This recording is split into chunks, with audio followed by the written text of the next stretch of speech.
There are certain places where the air itself feels heavier, where an unseen presence lingers in the silence, pressing against your skin like a thick fog of unease. That's how it felt when I moved into my grandmother's old house, a creaking relic of the past perched on the edge of an overgrown forest. It was supposed to be temporary, just a few months while I got back on my feet, but from the moment I stepped inside, I felt watched.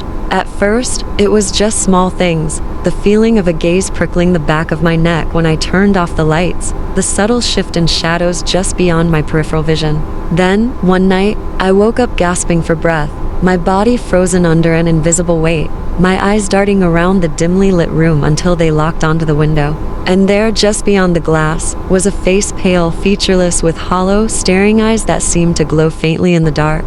My breath hitched, my body trembled, and for what felt like an eternity, I could do nothing but stare, my mind trapped in a silent scream. And then, as suddenly as it had appeared, it was gone, vanishing into the night without so much as a whisper. I wanted to believe it was a trick of the light, a figment of my sleep-addled mind, but then came the noises scraping against the walls, footsteps in the attic, the sound of soft breathing just outside my bedroom door. Every night, it grew worse. I started locking every window and door, leaving the lights on, sleeping with a knife under my pillow, but none of it helped. The worst part was the whispers, low and insidious, threading through the silence like a spider spinning its web.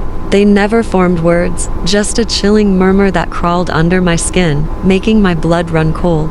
One night, I finally snapped. I grabbed a flashlight and stormed outside, determined to catch whoever or whatever was tormenting me. But the moment I stepped onto the porch, the air went still, heavy, suffocating. The forest loomed before me, its gnarled branches twisting like skeletal fingers against the sky. And then, I saw them, figures, dozens of them, standing motionless at the tree line, their hollow eyes glowing in the darkness, watching.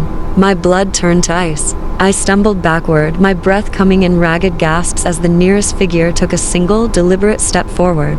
And then another, and another. I ran. I don't remember slamming the door shut, don't remember barricading myself inside, but I do remember the sound that followed the slow, deliberate tap of fingers against the window pane. Tap, tap, tap. I never opened the curtains again, never looked outside after dark, and yet, every night, I still hear it. Tap, tap, tap. They're still watching. It started as a fleeting glimpse, just a shadow shifting where there shouldn't have been one, a flicker of movement in the periphery of my vision that vanished the second I turned to look. I told myself it was nothing, tricks of the light, stress, exhaustion, but deep down, a gnawing unease took root, growing with each passing day. It was always there, just out of reach, watching, waiting. The first time I saw it clearly, I was in my car, stopped at a red light late at night.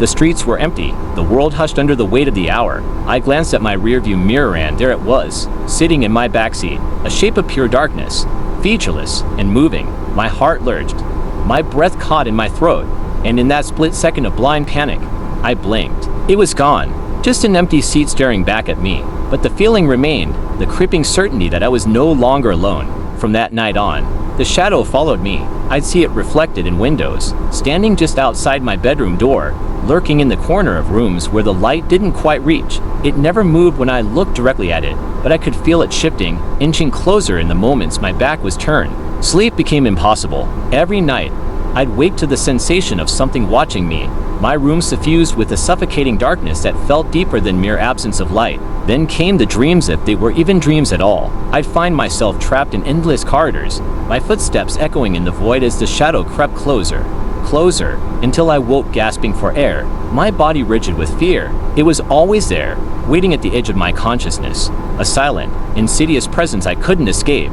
Desperation led me to research, to seek answers in whispers of folklore and forgotten superstitions. Some said shadows like these were omens, harbingers of doom. Others believed they were remnants of the dead, clinging to the living out of spite, jealousy, hunger. But none of it told me how to make it stop. One night, as I sat in my dimly lit apartment, exhaustion pressing heavy against my skull, I made a decision I would confront it.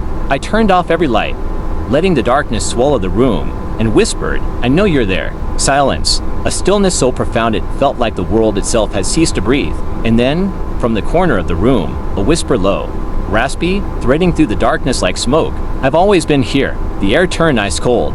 My vision blurred, The last thing I remember before blacking out was the sensation of something touching my face, cold, weightless, like fingers made of shadow. When I woke, dawn was breaking, the light stretching long and golden across the floor. But the shadow was gone. Just gone. The relief was overwhelming, but fleeting, because deep down, I knew. It wasn't over. It had simply found another way to watch, another way to wait, and one day, when I least expect it, it will return.